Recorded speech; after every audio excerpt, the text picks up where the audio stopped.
La hipermenorrea o sangrado menstrual abundante es un problema muy frecuente y un motivo de consulta muy habitual.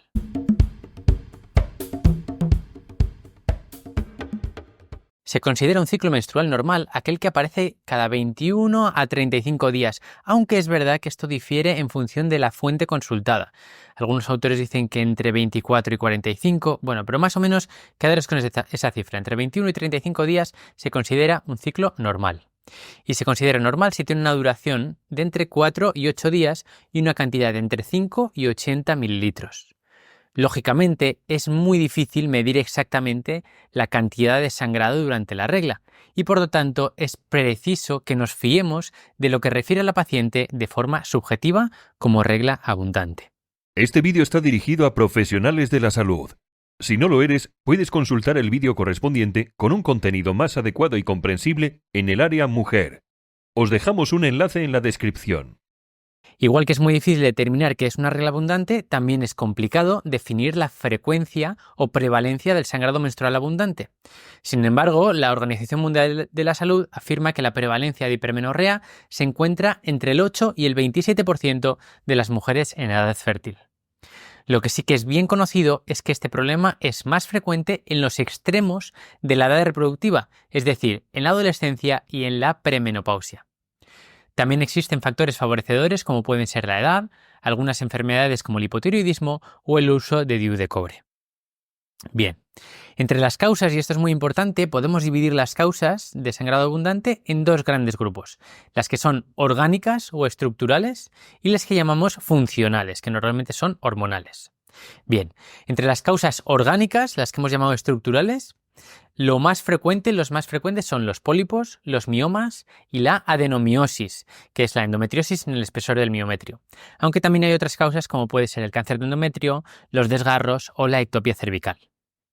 Dentro de las causas funcionales, la más frecuente son los estados disovulatorios, como por ejemplo el ovario poliquístico o la inmadurez del eje o los ovarios próximos a la menopausia que ovulan con menos frecuencia.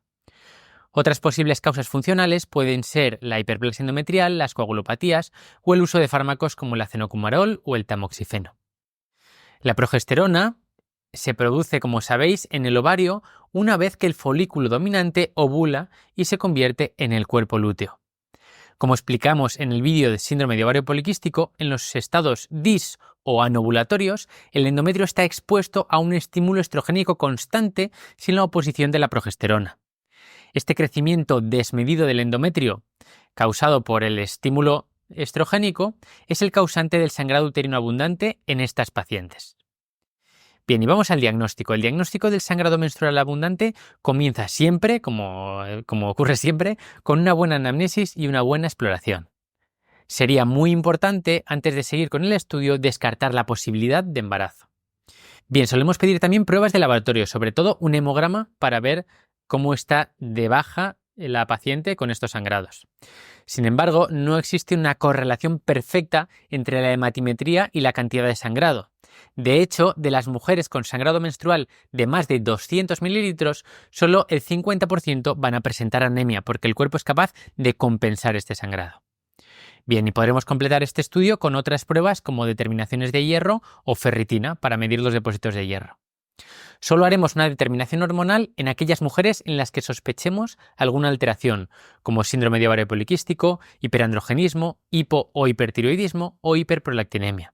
Y sospecharemos estas alteraciones hormonales normalmente cuando los ciclos menstruales sean o muy cortos o muy largos o irregulares. También podemos sospecharlo en aquellas mujeres que presenten otra sintomatología, como por ejemplo la aparición de hirsutismo, acné o acantosis nigricans. Podemos sospechar alteraciones de la hemostasia en las mujeres que presentan historia personal o familiar de sangrados abundantes o cuando la hipermenorrea aparece desde la menarquia y no desaparece a pesar del tratamiento adecuado. La alteración de la hemostasia más frecuente, como ya sabéis, es la enfermedad de von Willebrand. Casi siempre utilizaremos la ecografía como prueba de imagen de primera línea.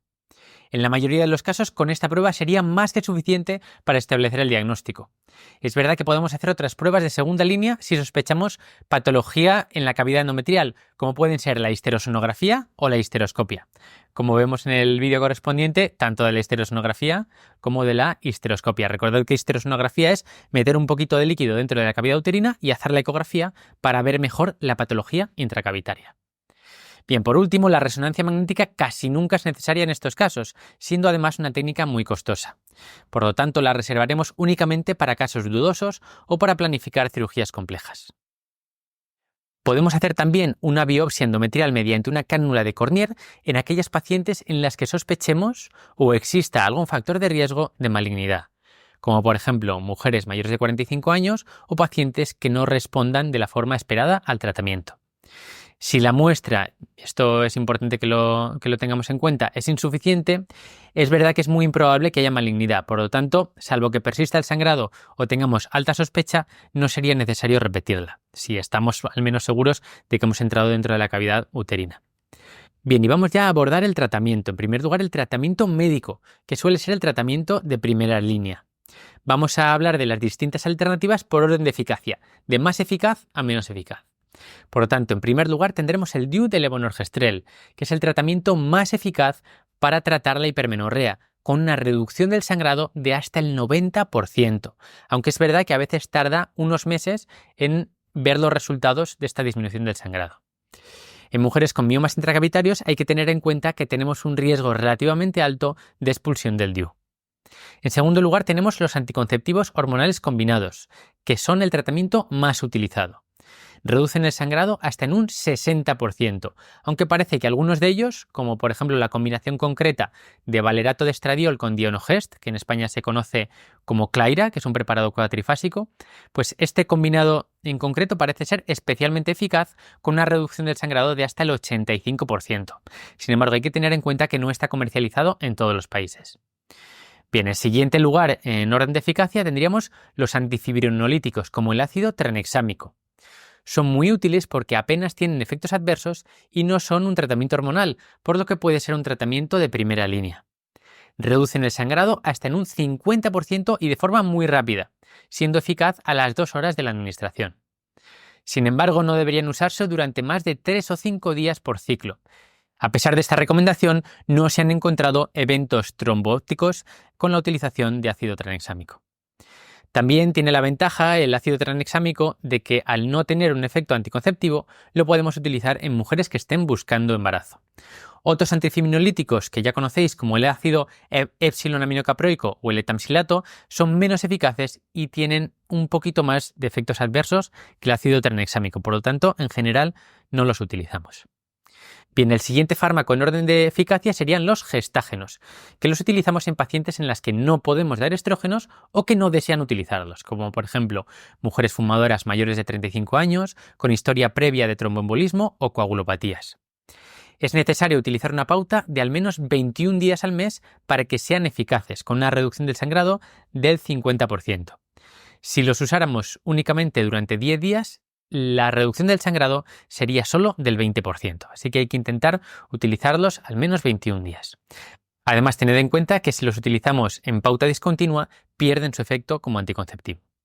Bien, y el último fármaco en orden de eficacia serían los AINES, que producen una reducción del sangrado más o menos de un 30%, pero con la ventaja sobreañadida de que pueden funcionar como analgésicos. Por lo tanto, puede ser una buena idea utilizarlos como tratamiento coadyuvante a alguno de los tratamientos que hemos hablado anteriormente.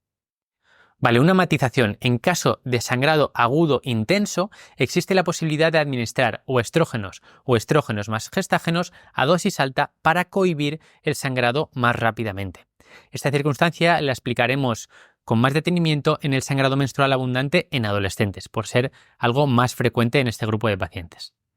Bien, después tenemos el tratamiento quirúrgico. Ya hemos dejado atrás el tratamiento médico y vamos con la siguiente opción, que es el tratamiento quirúrgico, que en general lo reservamos para cuando existe patología intracavitaria como pólipos o miomas o para cuando el tratamiento médico no ha tenido éxito. El legrado uterino ha sido el tratamiento clásico de la hipermenorrea persistente, sin embargo ha quedado relegado por otras técnicas menos agresivas e igual o más eficaces. Solo recurriremos al legrado en casos de inestabilidad hemodinámica como medida de emergencia y siempre asociado a un tratamiento médico posterior. Las técnicas endoscópicas son mucho más eficaces que el legrado y, de hecho, algunos autores propugnan que deberían ser el tratamiento de primera línea, al menos en algunos casos. Sin embargo, solo pueden utilizarse en mujeres que tengan el deseo genésico cumplido, porque tienen como objetivo la destrucción, parcial o total, del endometrio. Dentro de las técnicas endoscópicas están las llamadas de primera generación, como puede ser la endometrectomía, es decir, la resección del endometrio con un asa de diatermia. Y las denominadas de segunda generación, que son más eficaces, más rápidas y menos operador dependientes, y además tienen menos complicaciones. Por lo tanto, pueden ser perfectamente de primera elección, antes que la endometrectomía. Y son, por ejemplo, el balón térmico, que es un balón que se hincha caliente dentro de la cavidad uterina, o la malla bipolar. Estas técnicas de segunda generación tienen el inconveniente de que precisan un estudio previo de la cavidad endometrial, porque no obtienen una muestra del endometrio. Bien, y como último recurso, lógicamente, la técnica más eficaz y más definitiva es la histerectomía. Sin embargo, ya sabéis que es una cirugía con más complicaciones potenciales que las anteriormente descritas. Esto ha sido todo, muchas gracias y nos vemos en los próximos vídeos de aulaginecología.com. Hasta la próxima. No olvides visitar nuestra página web, aulaginecología.com. Recuerda que todo el contenido es absolutamente gratuito. Vídeos, PDFs para seguir las clases, podcast, preguntas test. Además, con la suscripción, que también es gratuita, te enviaremos quincenalmente todas las novedades que hayamos publicado. Nos vemos pronto en aulaginecología.com.